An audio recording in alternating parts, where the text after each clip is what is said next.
Muito bem, meus irmãos, estamos gravando. Aleluia. Vamos começar orando, pode ser? Glória a Deus, irmão Darcy. Sei que tem muita vontade para vir todo domingo, mas misericórdia, eu digo, irmão Darcy, esse aqui, ó. Por favor, irmão, peça a Deus para isso.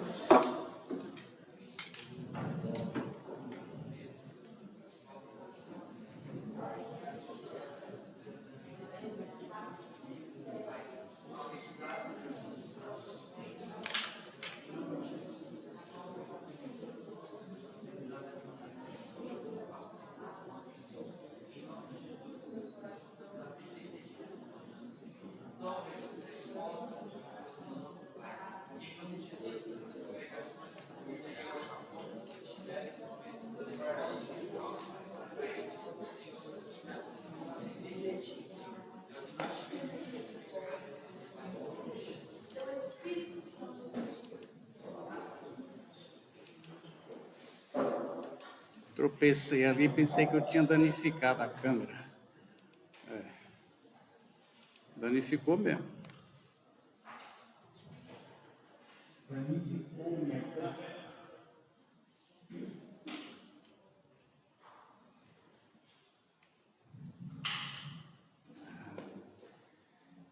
Tirei ela daqui.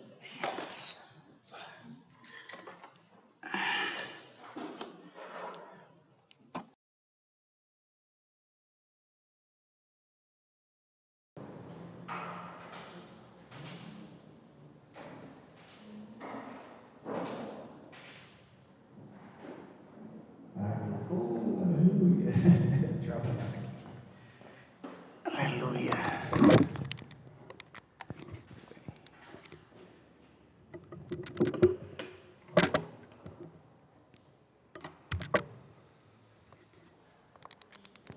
Tá bom. Isso. Tudo bem. A gente vai fazendo conforme pode. Nossa missão e missão. Alguém quer vista? Não é vista ainda. Alguém quer? Todos têm? Que beleza. E uma avaliação do pastor José Tiago, nós estamos vendo esse material aqui da nossa própria igreja, né? As parábolas. E nessa primeira lição é uma introdução como ler as parábolas, né? Então, a gente está vendo aqui princípios. Identifica o ouvinte inicial, a gente já viu, não faça a parábola dizer mais do que ela pretende dizer. Odete, pega minha cadeirinha, por favor. Minha cadeirinha. Irmãos, existe uma prática muito grande entre nós de alegorizar a parábola. A parábola, ela tem uma mensagem só. Conta para dizer uma coisa. Por exemplo, a gente viu aqui na semana passada, na lição 2, dizendo. Muito obrigado. Agora eu fico mais descansado. A gente viu aqui, a personalidade da igreja que passa do seu crescimento. Nós vemos aqui. Lembrando, irmãos, que as palavras de Jesus, 90 e quase 100%, elas são bem curtinhas. Não tem personagens conversando uns com os outros. Falou. Outras palavras têm. É só, por exemplo, aqui. Essa palavra não tem conversa de nada, não tem inversão. Né?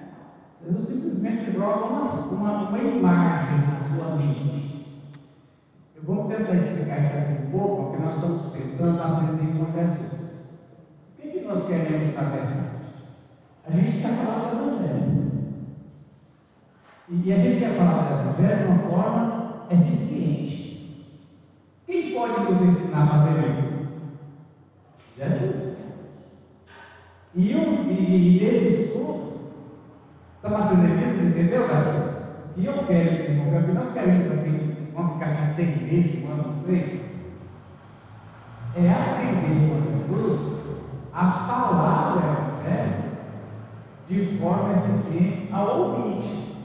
E é o que Jesus faz. E um dos métodos é a palavra. Então, irmãos, aqui, essa aqui, por exemplo, então não tem, são apenas imagens. Né? Então, aqui nessa palavra, por exemplo, é semelhante ao homem que lança semente. Na verdade, aqui diz assim, semelhante ao homem. O reino de Deus não é semelhante a um homem. O reino de Deus é semelhante ao processo de plantar, esperar germinar, dar o fruto ficar maduro, e a parte principal da parábola, que é a última. E aí vem a colheita, é semelhante, entendeu? Então, por exemplo, é semelhante ao homem. Semelhante ao homem que lança o precisa.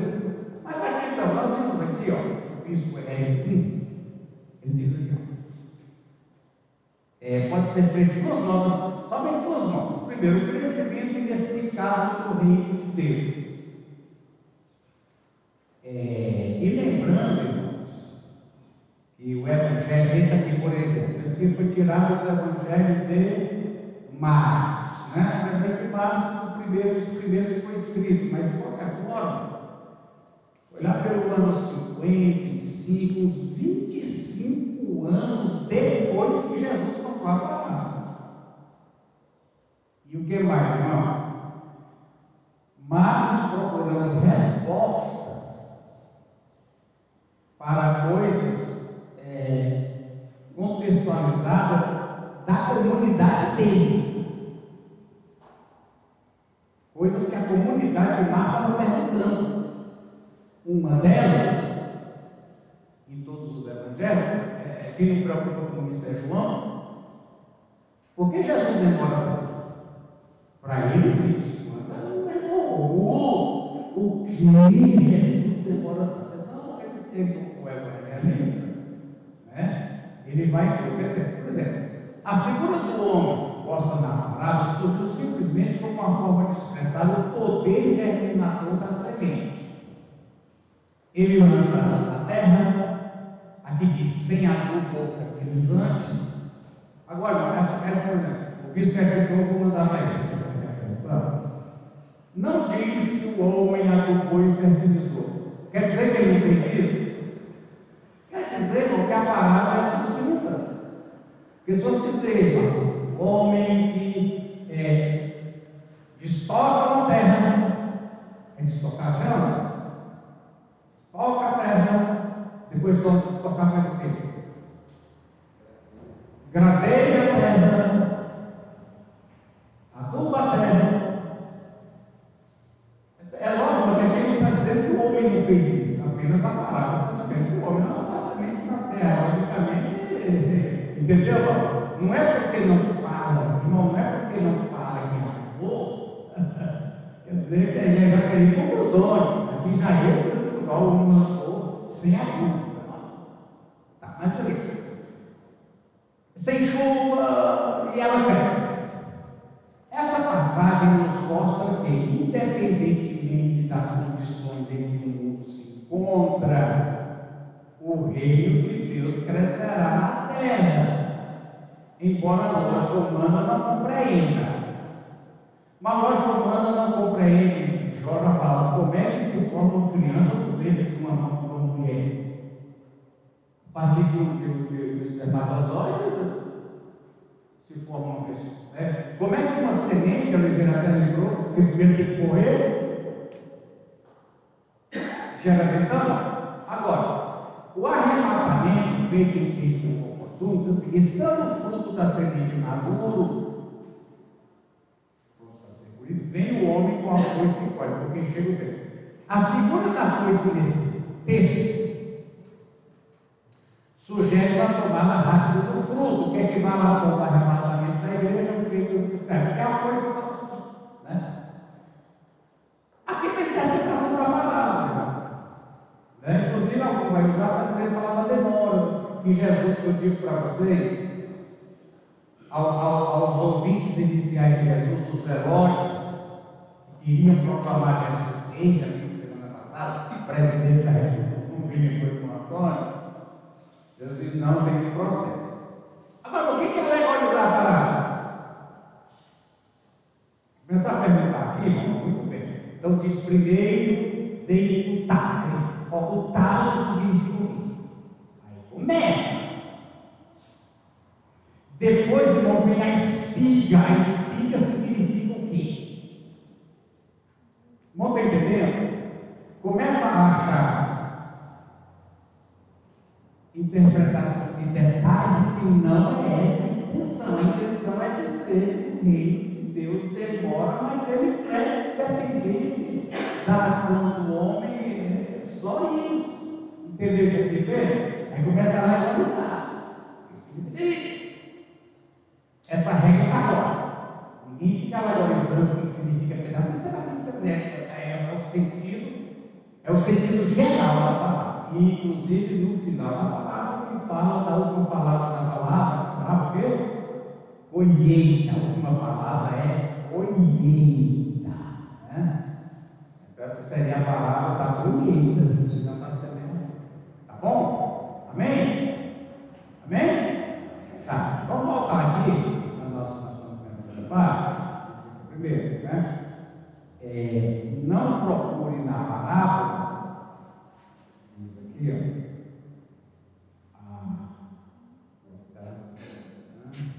análise, identifica os domínios, não faça ela dizer mais do que pretende dizer.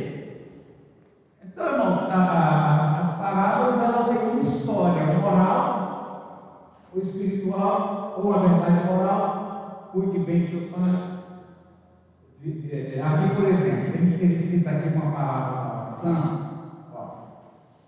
ele cita aqui da oração, cita dos trabalhadores na vinha, aqui diz aqui, quer ver uma que diz aqui, sobre o reino de Deus? Por exemplo, as motivações bíblicas para o uso das parábolas. O que fala a motivação bíblica? Jesus é o único pregador na Bíblia que faz uso de parábola? Não. Só os pregadores do Novo Testamento é que fazem uso de parábola? Também não. Os profetas, desde sempre, os narradores da Bíblia. Irmãos, a gente quer lembrar os irmãos, presta atenção, a Bíblia é narrativa. Tem o sentido negativo de narrativa. Narrativa é o quê? É uma versão. Narrativa é uma versão. Por exemplo, para a história, Jesus foi apenas um judeu condenado pelo Império Romano e crucificado. Só isso. Qual é a nossa narrativa? É essa morte foi sacrificial pela humanidade, cumprindo profecias. É narrativa. Então, é um ponto de vista. Por isso que é evangelho, segundo o ponto de vista. Eu quero lembrar, isso aqui eu falei, às vezes eu estudo da família com a escola dominical, e a gente perguntou isso semana passada, tem que voltar. Os evangelistas, eles não são apenas repórteres cobrindo a vida de Jesus. Eles são escritores intencionados. Eles querem que os seus leitores cheguem a uma conclusão.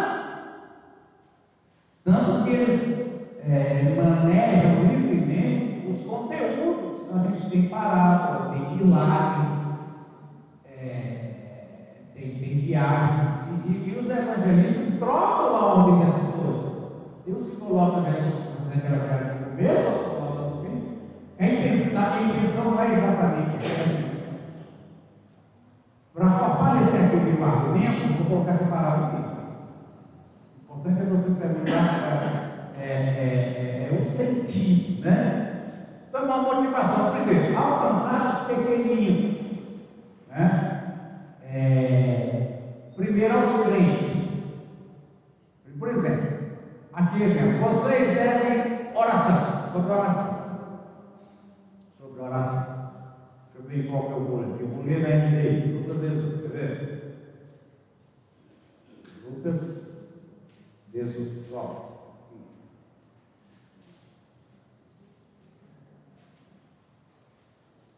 Então Jesus, isso aqui, irmãos, é Lucas, o médico Lucas está dizendo que no entendimento dele, o motivo pelo qual Jesus contou essa parábola foi para mostrar que deviam orar sempre. E alguém pergunta, pode perguntar, tem direito. Mas era essa mesmo a intenção original de Jesus? Você vai concluir que sim.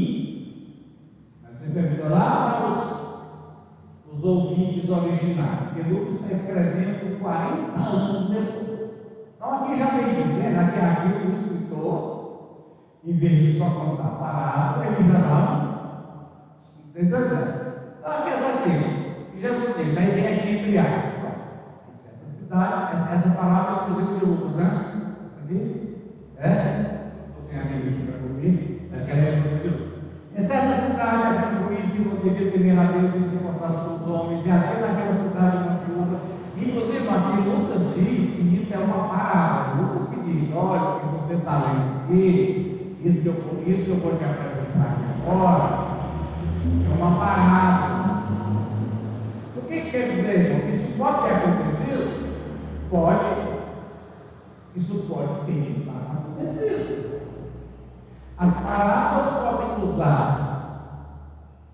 fatos, um acidente de carro lá no trevo, para daí tirar lições sobre vigiar, sobre cuidar da vida. E pode ser também ficção literária. Entendemos isso? Pode criar essa história, ou pode ser real. Tem a aparência de ser real, mas Lucas diz, a intenção disso aqui é ser uma parábola. Quer dizer, a intenção dessa história é a gente tirar lições, no caso que ele diz aqui, sobre a oração. Porque o texto mesmo, o acontecimento não fala em oração, fala de um juiz, os personagens, havia um juiz, havia uma viúva. Os dois. Os personagens são os dois. Por algum tempo fazem justiça, por algum tempo eles resolvem, mas finalmente ele disse, embora eu não tenha Deus, e não me importe com os homens, essa viúva está me aborrecendo. Vou fazer justiça naquela parte que me importa lá. E o Senhor continuou.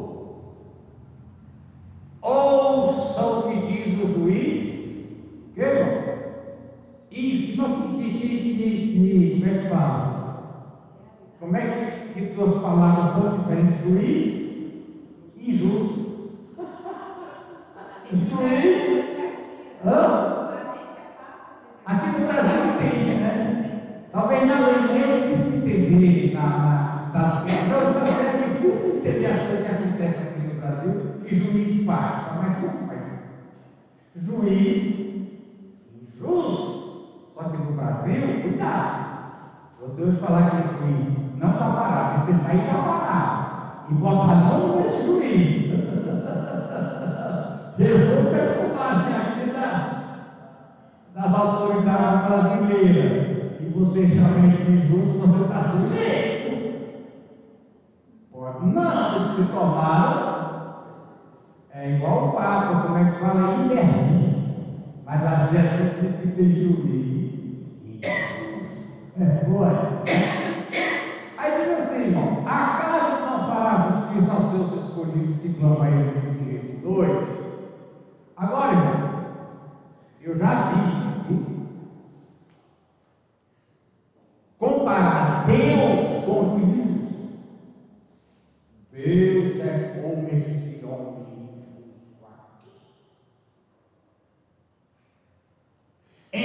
Mas isso aqui, cuidado com essa comparação. O que está fazendo é uma comparação com o diz assim, veja a diferença. Diz assim, eu lhes digo que. Como é que Deus aprende? Dá para ver lá? Depressa. Cuidado com esse teu irmão, é aquela coitada daquela mulher, igual agora, com Deus. Igual nós com Deus. Está canseira,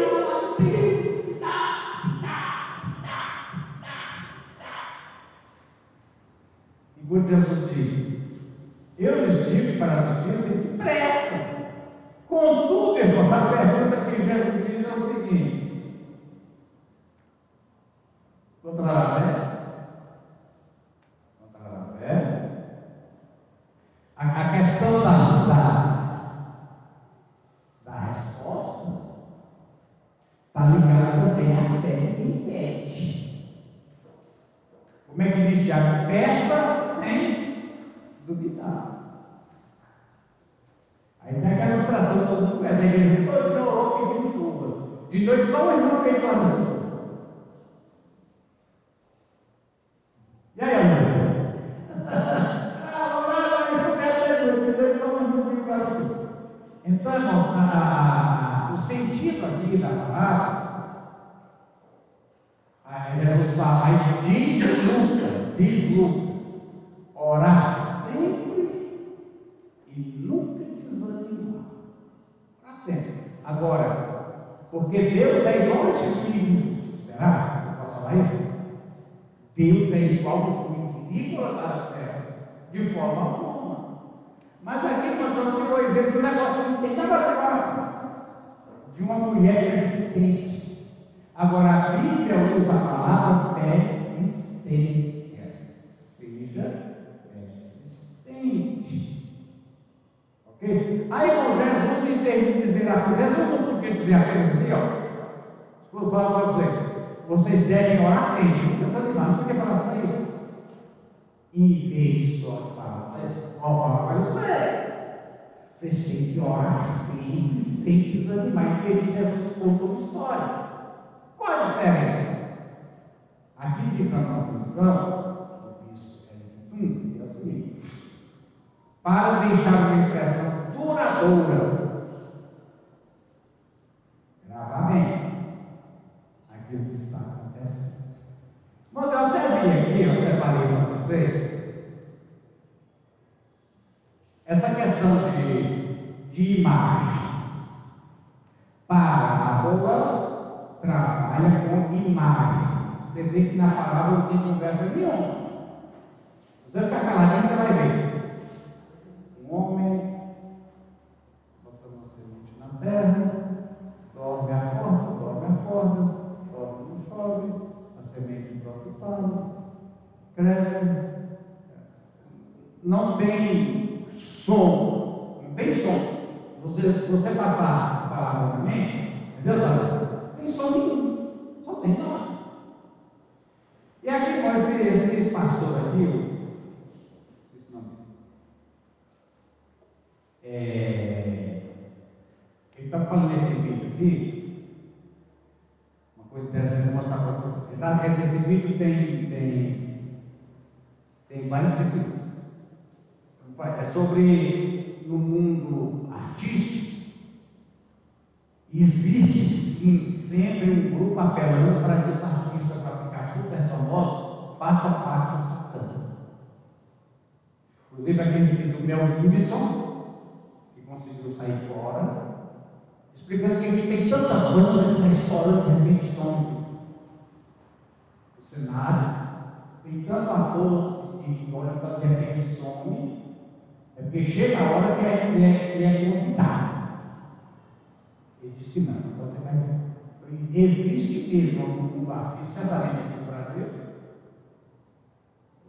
Onde é que tem os artistas nível A, B e C? O artista é nível C, você quer chegar a nível A, você vai ter que fazer um par, tá bom? Aí eles estão aqui, irmão, Freud e Francis Bacon, falando sobre os imagens. Você Só isso que eu quero pegar sobre a nossa missão, né? O Freud todo mundo conhece, depois, né? Freud, todo mundo sabe. E o Francis Bacon é um dos pais da ciência moderna. Aí ele, o que o Freud, até bizarro, vai passar todo mundo. Eu acho que vai sair o som. Coloca aí pra gente. O Stanley Kubrick, ele dirigiu filmes. Está ouvindo? Não. Muito pouco. Vocês viram o microfone lá embaixo. Não tenta ouvir. Assim, impressionantes, né, da história do cinema. Filmes importantíssimos, né? Tem uma filmografia assim, poxa, O Iluminado, 2001, Odisseia no Espaço, Laranja Mecânica, Doutor Fantástico, Barry Lyndon, vários filmes maravilhosos, né? Eu tenho certeza que você conhece aí vários. Agora, o último filme de Stanley Kubrick foi um filme bem estranho, né? Que o Master Download já disse qual que era, que é o filme de Olhos Bem Fechados. Esse filme foi o último filme dele e mostra, talvez, né, talvez seja uma tentativa possível do Stanley Kubrick ele falar uma verdade que ele não conseguiria falar. Meus irmãos, esse filme de Olhos Bem Fechados é de Sex Pistols. Não estou mandando ninguém assistir. O cineasta, ele quer falar verdades que não se falam com palavras. É isso que ele vai dizer. Parábolas, como o Freud também falou. Existem verdades que não têm como ser expressas com palavras. No caso dos cineastas, eles procuram expressar isso com cenas, imagens, aulas. E se você for pedido para discorrer sobre a cena, você não consegue, porque são indizíveis. Aí, bom, por que Jesus, então, usa tantas imagens? Seria isso aqui que o povo de Hollywood, esse grande cineasta que esqueci o nome dele, aqui, quando ele chega ao ponto de dizer que é o único filme dele, né? E que nesse filme ele quer, usando os recursos cênicos, cinematográficos, etc., dizer coisas que não tem como serem ditas com palavras. Aí eu fico colocando aqui, entendeu? Jesus usa cenas. Inclusive é muito bom, porque na igreja pode-se fazer teatro com as palavras, porque Jesus usa cenário. Será porque, se fosse para falar em discurso teológico, vamos continuar, vamos entender o sentido aqui? Então ele vem dizendo aqui. Eu me lembrei de uma frase, a gente tem uma frase do Freud, não é tão famosa, ele diz mais ou menos assim: brincando diz-se todas as coisas. Brincando diz-se todas as coisas, é uma frase. A outra frase é uma... Eu vou passar aqui, entendeu? Eu salvei ela aqui. Tá aqui. Freud disse assim. Que é o Freud, salvei. Brincando, pode-se dizer de tudo, até mesmo a verdade. Freud já brincava com a questão da verdade e da fantasia da verdade. Esse brincando aqui seria brincando com imagens, no sentido de dizer, brincando, contar histórias é uma forma de brincadeira.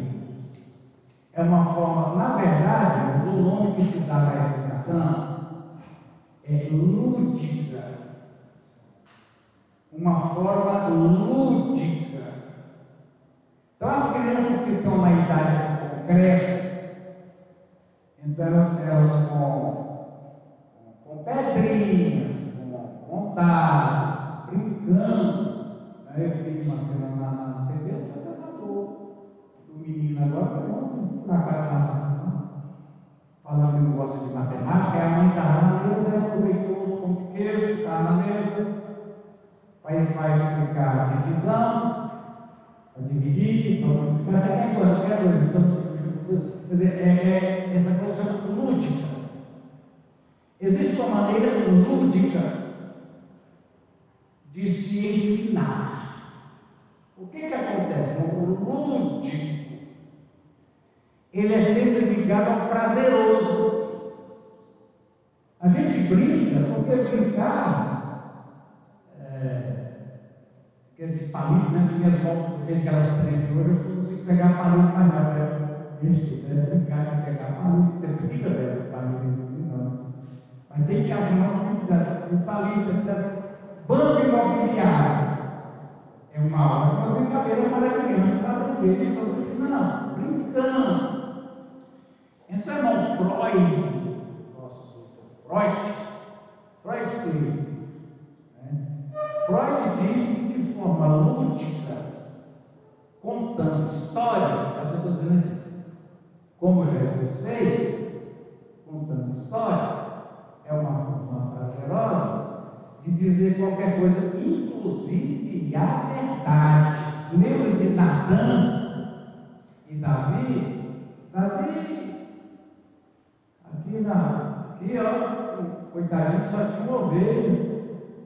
E tinha um outro lá que tem ovelha demais. Foi lá e roubou a ovelha, porque ele só tinha uma. O que eu faço? Manda matar. É isso que eu vou. Estamos aprendendo, eu vou frisar essa frase hoje, meu irmão, que nós queremos, tudo isso aqui eu acho que é aprender com Jesus a falar do Evangelho. Pastor, Senhor. por que Jesus usava muitas parábolas? Será que ele não tinha assim, não queria chegar de vez e falar na cara da pessoa a verdade? Por exemplo, a parábola dos talentos, um enterrou, o outro multiplicou e tal. Ele entrava primeiro com as parábolas, né? Muito bem. Uma coisa que a gente teria que considerar, por exemplo, é que os orientais, os palestinos, os árabes, a mente deles funciona diferente da nossa. A maneira como eles organizam as ideias, a nossa maneira ocidental é a maneira grega, é uma forma lógica. Mais Deus, entendeu? Primeiro. Então, Jesus falou com o auditório, e quando Jesus falou, ele queria falar com o auditório dele. É lógico que Jesus tinha noção plena, né? Ele tinha noção plena de que isso ficaria por milênios, mas o objetivo dele era ser atendido pela sua audiência imediata. E aí, nós temos essa dificuldade, que a nossa mentalidade ocidental, ela funciona de outro jeito. Mas aí, irmão, de qualquer maneira, você pergunta assim, vou aqui na pergunta do Chico, por que Jesus fez tanto uso do método de parábolas? Aí nós temos que ver primeiro, que Jesus não foi o único mestre da antiguidade que usou esse exemplo. Outros mestres bem-sucedidos, inclusive gregos, os famosos Aristóteles, Platão, Sócrates, e por aí vai, fizeram isso. A gente tem que botar o ponto no i.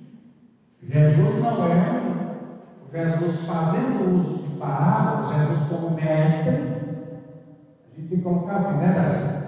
Jesus é um mestre querendo que sua audiência aprenda, entenda, interiorize, porque o aprendizado ele é permanente. Quando você de fato aprende uma coisa, você não esquece mais. Quando você decora, você esquece. Essa aqui é a luta dos professores, né? O aluno que decora esquece, mas o aluno que aprende, ele não esquece nunca. Então irmãos, sobre a eficiência pedagógica de Jesus, você falou tudo, mas Jesus não é o único. Então, outros bem-sucedidos da nossa história, tanto do Oriente como do Ocidente, fizeram uso. Por quê? Aí vem a coisa de como eles não sabiam disso também, né? O nosso cérebro tem um lado lógico, matemático, e tem um outro lado que é o emocional, que aprende por impulsão, por dedução e por imagem. O lado direito e o lado esquerdo. Esse lado que aprende com imagens, quando ele aprende mesmo. Então, hoje existe uma coisa tão avançada em neurolinguística. A gente tem tantos sinônimos, tem? Uma coisa só? Então, sinônimo, palavra X, sinônimo A, você tem determinado sinônimo que apela para o lado do seu cérebro. A palavra em si, o fonema, e outros apelam para o outro lado. Então, tem estudos avançados, e aí pessoas que discutem até pecadores. Esses comerciais de TV, a gente não tem noção. Por que você está tomando essa Coca-Cola? Sua nutricionista disse que você não pode. Pois é, não sei. Você sabe, não tem comercial. Tem as mensagens. Hoje, a gente não tem para ter mensagem subliminar. Está passando uma coisa, mas tem outra mensagem ali, em outro volume e graduação, que você não percebe, mas seu cérebro está ouvindo. Quer dizer, você não carregou, não sei o quê. Aí tem aquele sistema de som, tem?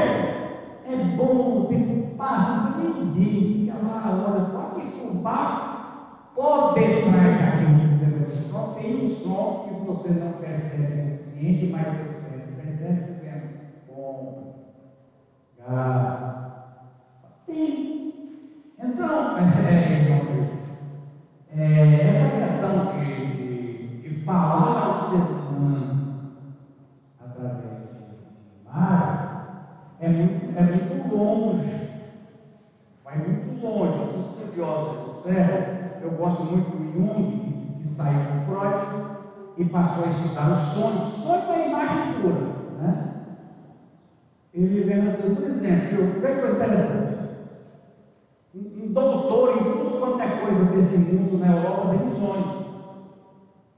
Ele está empurrando uma bola vermelha, essa bola fica branca e depois sai fora. Um analfabeto lá numa aldeia na África tem o mesmo sonho. Aí um brasileiro diz, o mesmo sonho, o que é isso? O que é isso? Onde é que as mentes humanas se encontram? Então, a gente tem gravar, irmãos, eu tenho, só que eu não sei como é que eu acesso. Eu nasci de Adão ou não nasci? Nasci de Adão. Quem é que não nasceu de Adão aqui? Aí de Adão, eu nasci nesse tempo de Noé, um deles lá. Aí misturou meus avós africanos com a minha avó indígena, com meu pai europeu, aí deu ele. Eu tenho um registro da minha história desde Adão, eu vou falar, eu tenho, só que eu não consigo acertar. Mas todos os seres humanos têm. Aí o Jung chama isso de inconsciente coletivo. É como se fosse. Achei isso. Sabe a bicicleta onde tem o raio? Tem o eixo, né? E os raios, né? Então, cada ser humano, cada mente humana é como um raio. E todos se conectam, todo ser humano se conecta ao lixo. Ele chama de inconsciente coletivo, que eu chamo de Deus, que eu chamo de inconsciente coletivo. Desculpa estar falando isso, mas vocês vão se interessar não sair disso agora. Aonde? Aí, essas imagens que humanidade. Eu tenho sonhos que não pertencem ao Everard. Eu sonho sonhos que pertencem à raça humana. Eu sonho aqui e alguém na China pode sonhar. Eles chamam isso de arquétipos. Arquetipos. Tipos, imagem, formato. Tipo é um carinho. Arque é superior. Onde, irmãos, todos os seres humanos ali se encontram. Existe um eixo onde todo ser humano está ligado. Quem mexe a gente, cadê Joé? Vou dar uma luta para vocês entenderem. É como uma central, irmão, de computador. Tem uma central. A pessoa a central da vida, você tem ideia? A central, a central de telefone da vida. Meu número é 999970602. Quer dizer, são quantos milhões que está tudo ligando numa central. As mentes humanas, mente é alma. Mente é alma. Quer dizer, é a ferramenta que a alma usa quando eu estou no corpo para se comunicar com o mundo externo. Mas se o meu corpo acabar, minha alma continua. Então, irmão, todas as almas, todas as almas são minhas. Todas as almas são ligadas na central. Deixa eu te falar. As imagens que Jesus usa, nessas coisas assim, o Jung estudou, são imagens arquétipas. Essas imagens que Jesus usa, irmãos, então são imagens próprias do lavrador palestino. Presta atenção. Onde é a terra? A gente consegue, mas é barato, é assim, sim, nasceu tanto. Essas imagens que Jesus usa, irmão, não são imagens que fazem parte da mente do lavrador palestino. São imagens que fazem parte do arquivo humano. Aí o que acontece, irmão? Onde é que vai? Deixa eu te falar. Onde é que eu fiquei? São imagens que tocam na sua alma. A Bíblia diz que a palavra de Deus penetra ao ponto de separar o quê? Alma e espírito, não é? Espera aí, como é que eu toco na alma de alguém? Pela comunicação. Será que eu estou viajando na peça? Palavras, aí nós estamos vendo aqui o cineasta dizendo o seguinte, é um cineasta aqui, de olho em olho, filme de olhos bem fechados, os campeões de vermelho, filme de sexo físico. Com Tom, aquele Tom, eu já assisti esse filme.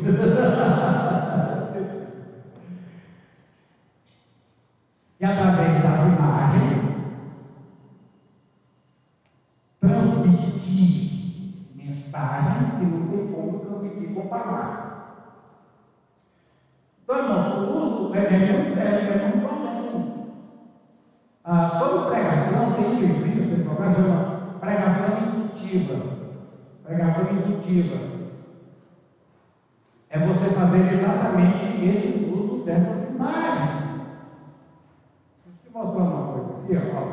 Você pergunta assim, a gente pergunta, que é isso? Vou mostrar um trem aqui.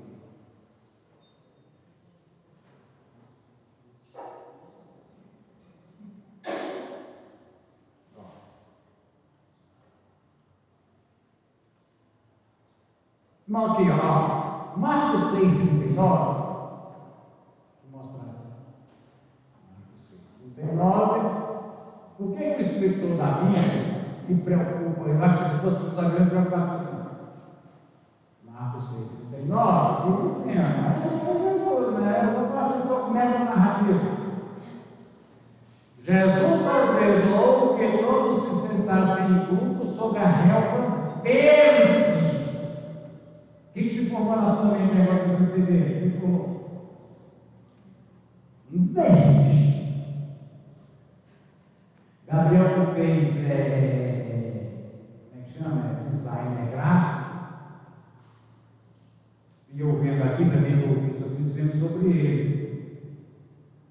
A gente que você faz muito cartaz para nós, né, Brasil? Muito obrigado. Irmão, dependendo do que você quer transmitir, depende da cor que você vai fazer. Fazer a imagem mais propaganda, tá bonitinho. Tá do lado para o design gráfico, né? E aí, dependendo da emoção que você quer suscitar em quem enxerga, você usa uma cor. Aí a Bíblia, o João disse que não tem tempo de escrever, se você escrever na Bíblia, como é que foi um lugarzinho aqui para dizer que era verde? Para mim, verde. Você está lendo a Bíblia? Verde. Imagem. Agora, irmão, Jesus entendia de ver o Cristo? Ai, meu Deus, pergunta. Aí, Gil, você pergunta, Jesus só pediu conhecimento, mas os mestres da antiguidade não tinham conhecimento desse negócio de ver o Cristo, lado direito, lado esquerdo, imagens arquetípicas que não puxa o Ednerar para fora, puxa um ser humano, lateral. Moisés sempre dizia, algumas pessoas não entendem o Raul Seixas de Arroz que eu nasci há 10 mil anos atrás. Então, assim, é o ser humano histórico que a gente tem registro, que fala, escreve tem 10 mil anos. Tem 10 mil anos. Aí, irmão, o ser humano, na revolução, tem milhões de caras, tudo bem. Mas a própria história é assim. Tem a pré-história. Bem, todo mundo diz tem a pré-história e tem a história. Não tem a história. A pré-história. O que é a história humana? É quando passa a ter registro. Parede, escrita, barro. A partir daí nós temos 10 mil anos fazendo, eu vi isso, eu vi Cristo crucificado, eu vi Hitler e tal. Bom, é a minha história humana. Eu tenho 10 mil anos. Eu tenho 10 mil anos de história. E eu vou lá e assisto as bombas caindo, assisto Neto tocando fogo. Assisto tudo Neto tocando fogo, irmão. Eu assisto lá entrando na água, mas a minha história. Agora, e antes disso, aí é onde tem também. Então, Gil, a gente realmente fica assim, meu Deus, Jesus ocupou o nosso tempo, falando de tal, de plano. Como é que ele chegava lá no Gramado Verde, num lugar que é 40 graus de dia, 0 graus à noite? Sem chuva. Isso aqui, além de tudo, Gil, diz para nós a estação do ano. Aqui diz para nós a estação do ano. Qual é a época da Palestina que a Bíblia já vai ter? Você diz, mas se eu ficar os planos, foi tal estação do ano, que era o talvez tenha essa intenção também. Mas, irmão, assim, as cores.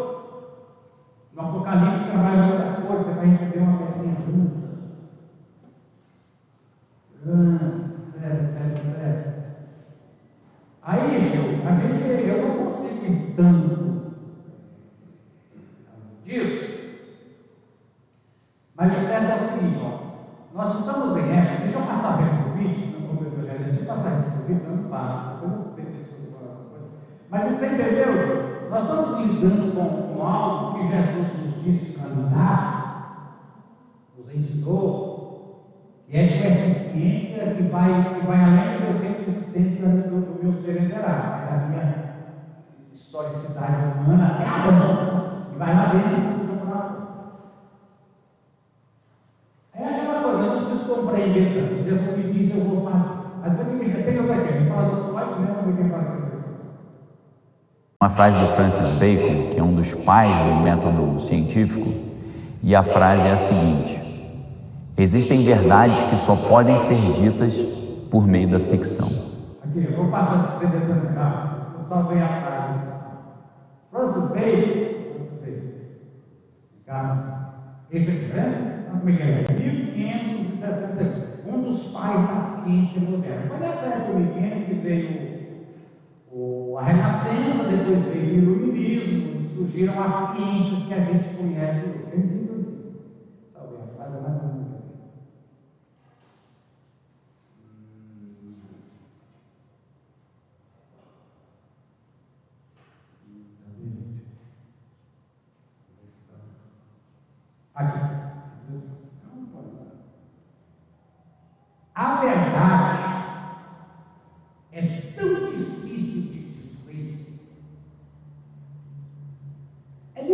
isso é verdade? Diz o pai da ciência. A verdade é uma coisa que é difícil de dizer, porque é difícil de falar, ou porque é difícil de fazer a pessoa que ouve entender. Onde é que está? Mas ele já disse, Às vezes a pessoa precisa ouvir e aceitar aquela verdade. Mesmo ele sabe que é verdade, mas é difícil de falar. quer dizer, a dificuldade está no outro aceitar. Que às vezes precisa de ficção. Mas o que é ficção? Aí nós falamos aqui, ó, ficção. As parábolas podem ser fatos reais ou pode ser ficção literária. Cria uma história para dizer uma verdade. Aí Gil pergunta, por que Jesus então usou ficção? Porque vamos trocar a palavra de parábola por ficção. Tá bom? Você entende bem ficção? Sim. Por que Jesus fazia uso de ficção? Podemos falar assim, não? Com todo respeito à Bíblia? Pode, Carlos? Porque Jesus é brinco. Por que Jesus fazia uso de ficção literária? O Francis Bacon, um dos pais da ciência moderna, porque a verdade às vezes é tão difícil de dizer que somente lançando mão difícil que Jesus fazia isso. É porque a verdade era difícil de dizer. Aí pergunta, difícil, uma das respostas da irmã é difícil no sentido do ouvinte aceitar. Dizer é fácil, agora a pessoa que vai aceitar não. Pastor, Jesus usou um momento de verdade, sem ficção, que ele falou a verdade. E todos entenderam e baixaram a cabeça e saíram. No momento que a mulher foi presa em adultério, ele falou, aquele que não tem pecado, atira a primeira pedra. Ele usou aquele momento, falou a verdade, e todo mundo se tocou e saiu de tudo. Aí foi um momento aí. Ele não botou nenhuma palavra depois. Não, verdade. Não, onde é que foi isso? Ele tem que dar alguém assim, foi toda essa palavra. Onde é que foi isso, né? Foi João, quanto? Foi João 6? Foi Lucas? João 8?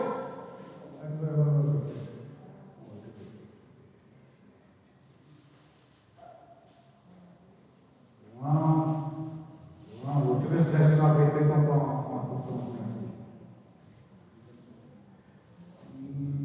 Do sermão bonito. Muito bem.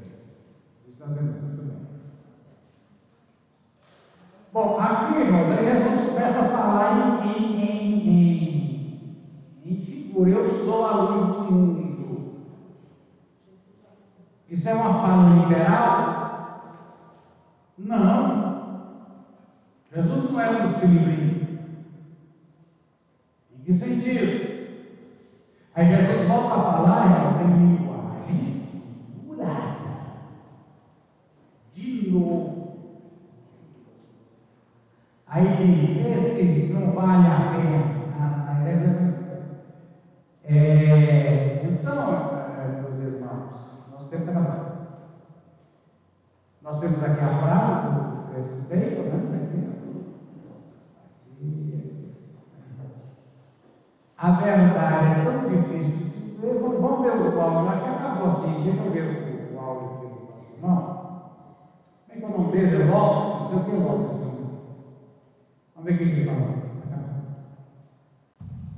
Ou seja, existem várias vezes em que uma verdade muito séria, muito difícil de ser dita, ela somente pode ser dita por meio da arte, por meio de uma peça de teatro, por meio de um filme, por meio de um livro de ficção. Às vezes o autor utiliza até pseudônimos, ele muda o seu nome para poder até preservar a sua identidade. Então, você sabe disso. Talvez o filme De Olhos Bem Fechados tenha sido uma última maneira que o Stanley Kubrick, ele conseguiu dizer a verdade que ele queria dizer. porque vários fatos estranhos aconteceram ao redor desse filme. Um dos fatos mais estranhos foi que o Stanley Kubrick, ele simplesmente, o Lucas está falando, né, que ele bateu as botas durante as filmagens. O que disse que aconteceu foi que o Stanley Kubrick, ele bateu as botas 5 dias depois dele mostrar a versão final do filme para o estúdio. Ou seja, ele mostrou a versão final do filme para o estúdio, depois de 5 dias ele bateu as botas, meu amigo. De que trata o filme, né, de Olhos Bem Fechados? Dr. Bill Hafford, né, e a sua esposa Alice são um jovem casal que vivem. Muito bem, irmãos. Eu não sei até onde é que eu consigo chegar, mas o que eu chego é o seguinte: Jesus usou um sistema de ficção com imagens. Eu queria enfatizar uma coisa aqui, gente. Sem palavras. Passa na mente quase todas as palavras de Jesus que não tem som, não tem conversa, não tem diálogo. As verdades são passadas pelos atos que acontecem, pelas cores. Quando a gente interpreta sonho, tem que perguntar para a pessoa: sonhou com o quê? Aqui só tem a dúvida de uma senhora, né? Descasada, carente, pode ser uma vez. Eu sonhava muito com churros no guarda-chuva. Formava um carro no guarda-chuva, né? Então, as cores, é redondo, é comprido, é quadrado, é vermelho, é branco, tal. Entendemos isso? Por quê? Porque, em verdade, vamos ficar com a frase do Francis Bacon, que não tem outras formas. Agora, não podemos criar histórias. Podemos, eu acredito que a Bíblia já tem um repertório suficiente de histórias. Porque, veja bem, Paulo mesmo faz alegoria de Agar e Sara, que é a escrava, Agar a esposa, e Paulo usa isso para dizer que uma representa Jerusalém e outra representa. Então, nós uso de figuras, e a nossa mente, quando eu falo para você maçã, aparece um N, um A seguido, um A, aparece um 3 intermedio. A maçã. Então, aí o nosso cérebro decodifica as palavras em imagem. A gente fala sobre 5 minutos sobre metanarrativa. Vivemos em época de implantação no mundo de uma metanarrativa. O que é narrativa? Narrativa é uma versão. O que é a metanarrativa? É fazer uma versão. Estou falando agora de política, por exemplo. Que seria uma versão de esquerda e conseguir que a humanidade inteira tem essa versão.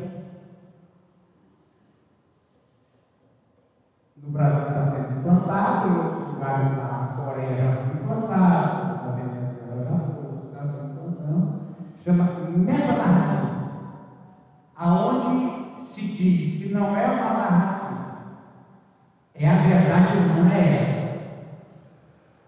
Jesus, irmão, o Evangelho é uma metanarrativa. É uma narrativa. E qual é o problema?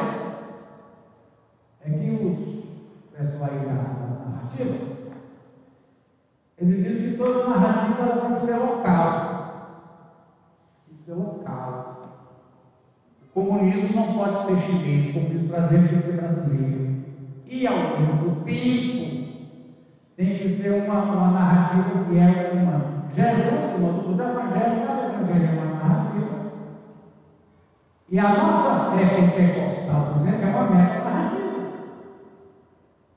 Mesmo os pentecostais, os não pentecostais, os mais litúrgicos, iguais luteranos, africanos, mas seja na América do Sul, na Oceania, na Ásia, na Europa, todos os cristãos têm a mesma narrativa.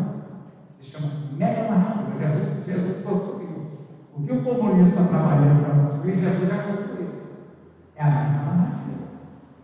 Se ele for no culto, irmão, da Assembleia Geral da Igreja de Deus, lá nos Estados Unidos, aí tem gente de país sem país. Imagina assim, vamos orar! Você se sente em casa. Na sua oração em português, você sente que a mesma oração, é a mesma coisa. Ou quando você fala em língua estranha, você vê um irmão falando em língua estranha no Brasil, na língua estranha, vai falar uma língua estranha, é a mesma língua.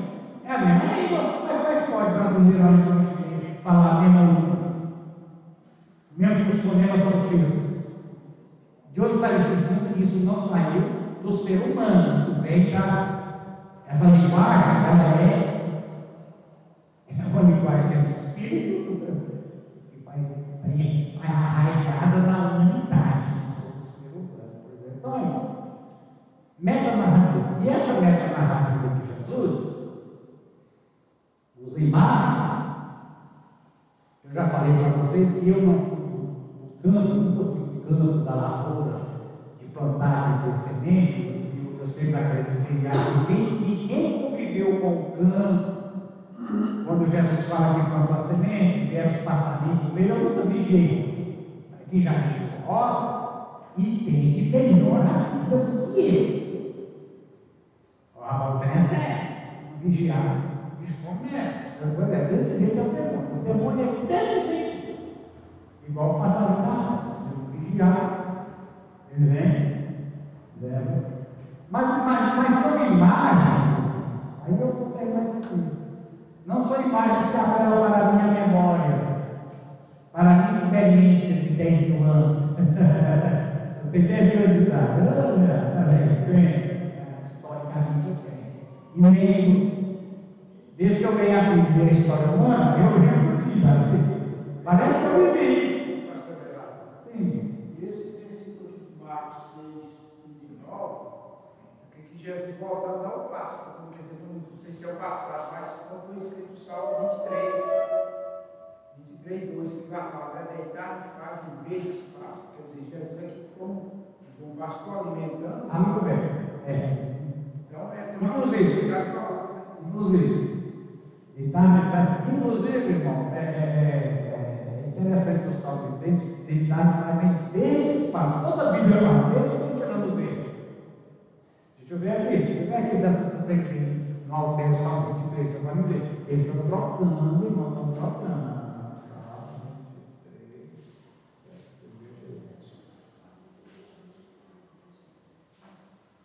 aí vem isso. Ok. Então, irmão Gil, a pergunta, a resposta não tem. Tem algumas ideias. Mas, irmãos, os pregadores, viu? Quem prega, Marcelinho, não. Lembra? A de igreja lá. Aí vem a pergunta, não estava pensando, será que a cor da roupa do pregador influencia na pregação? Eu não falo isso não, vamos mudar a conversa? O certo é que foi, irmão. Fora. Agora, influencia, somente mulher. A roupa de uma mulher aqui à frente, para cantar, ou para dar um sim, ou para dirigir o hino, influencia na recepção do que ela vai dizer, influencia. Infelizmente, não deveria ser assim. Mas tem pessoas que, dependendo da roupa que a mulher está aqui na frente falando, bloqueia a mente dele. Então, sendo apenas compreensivo, mesmo que eu não concorde, procure um vir com roupa que vai bloquear ninguém, Marcelinha, pegada de Deus. Venha com a roupa que não vai ter bloqueio nenhum, tá bom?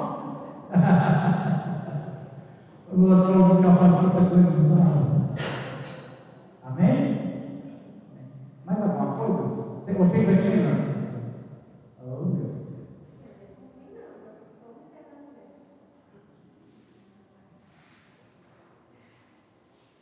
Terminamos? Essa é a classe de adultos. A gente quer explicar para alguém que está ouvindo, isso aqui não é a igreja, é uma classe de adultos. No mês de férias, né, mês de julho, e temos várias outras classes lá. Ficamos de pé? Olhando? Eita, Marcelo! Vem cá, Marcelo, com essa roupa para dar umas palmadas de parabéns aqui no irmão. Isso. Bem. Aqui na frente nós vamos convidar o pastor Antônio Fernandes, em nome da igreja, colocar as mãos e aí é o seguinte, o presente que nós temos que dar para o senhor, irmão, se o senhor pede para Deus um presente, Deus vai dar. O nosso presente é o que o senhor pediu para Deus. Amém? Aleluia! Confia minha cadeira lá na frente, ó, para ver. Vou mudar aqui, para vocês verem. Aqui para ver. Presente para mim. Deixa eu sair da frente. Está ali, ó. Presente para mim, tá, irmão, viu? Eu estou dizendo que é para mim, é brincadeira, porque esse filho é para mim. É para mim, que você leva para casa, ninguém vai fazer a cadeira para mim. Foi para mim? Amor, irmão. Santo Deus e Pai, vamos agradecer por ter dedicado a tua palavra. Em queremos te agradecer, Pai, Pai, muito obrigado, Senhor.